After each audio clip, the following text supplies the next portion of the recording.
O movimento da Lua desempenhou um papel importantíssimo na história da ciência, porque foi observando a Lua, e não a maçã, como dizem, que Newton deduziu a lei da gravitação universal. Newton procurou entender primeiro esse movimento, e a partir dele ele fez inferências sobre o comportamento da interação gravitacional. Ora, Newton percebeu o seguinte: se eu tenho aqui a Terra e agora a Lua, a uma certa distância. Agora, o problema todo é de que distância nós estamos falando, né? Porque eu poderia falar da distância da superfície da Lua até a superfície da Terra, mas hoje sabemos que a distância que importa é a distância entre o centro da Lua e o centro da Terra. Essa distância nós vamos chamar de R. R é também o raio da circunferência do movimento circular uniforme da Lua.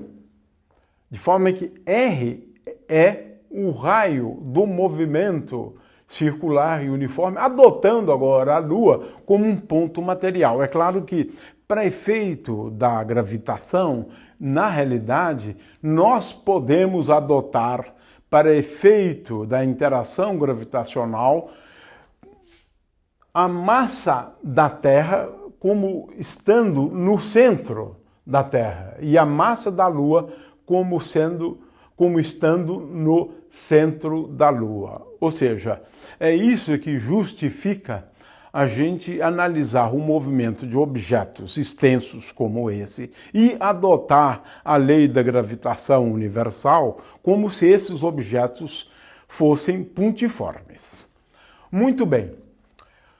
O primeiro problema, o que é pedido aí, na realidade, é a questão da determinação da força que age sobre a Lua, ou das forças que agem sobre a Lua.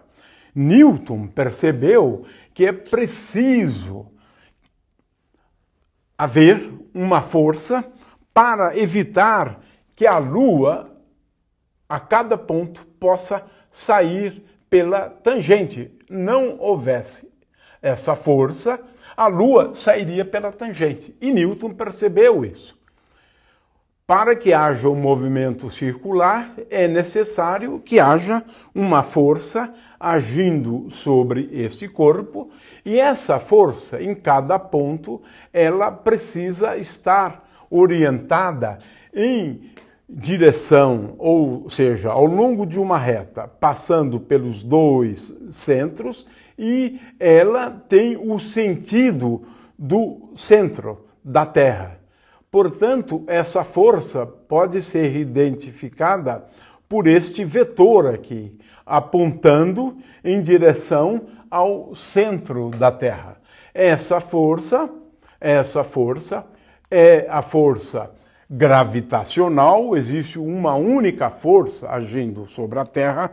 Quando ela estiver numa outra posição, por exemplo, nesta posição aqui, esta força estará apontando para o centro da Terra, igualmente como acontecia lá. E quando a Lua está num outro ponto aqui, esta força estará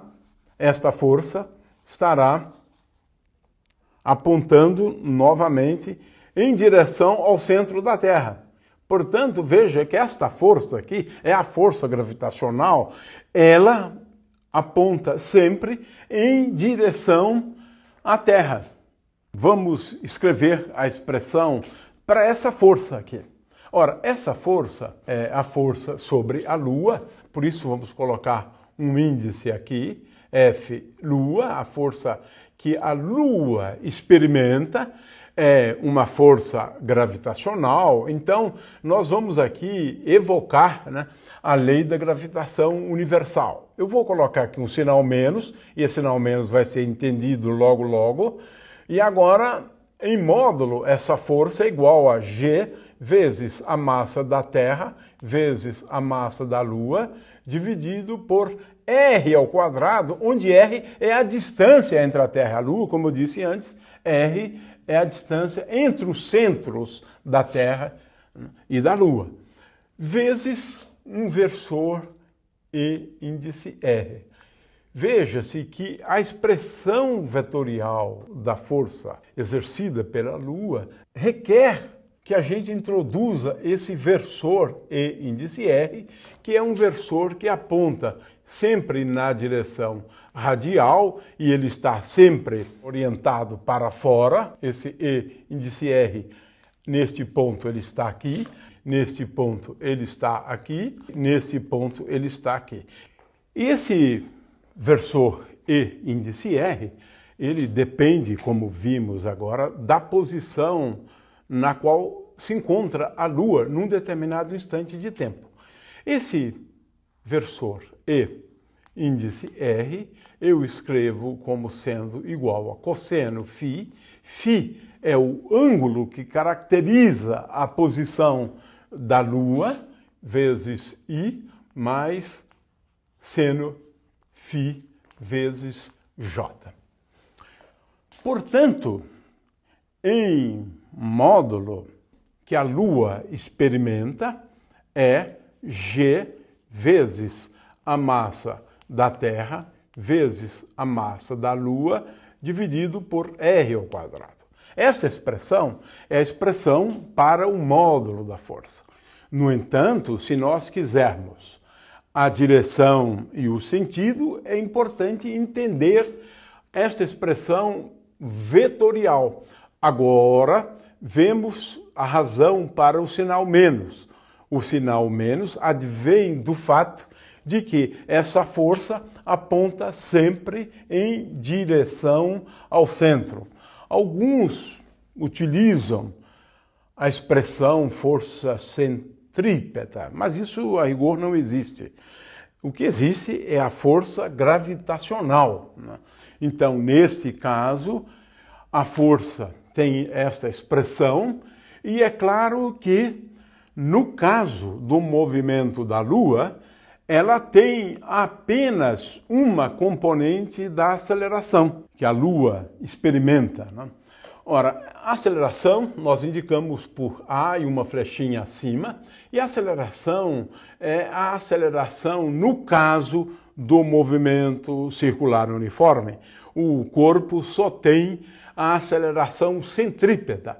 A aceleração centrípeta aponta sempre para o centro. Portanto, ela tem a mesma direção e o mesmo sentido da força.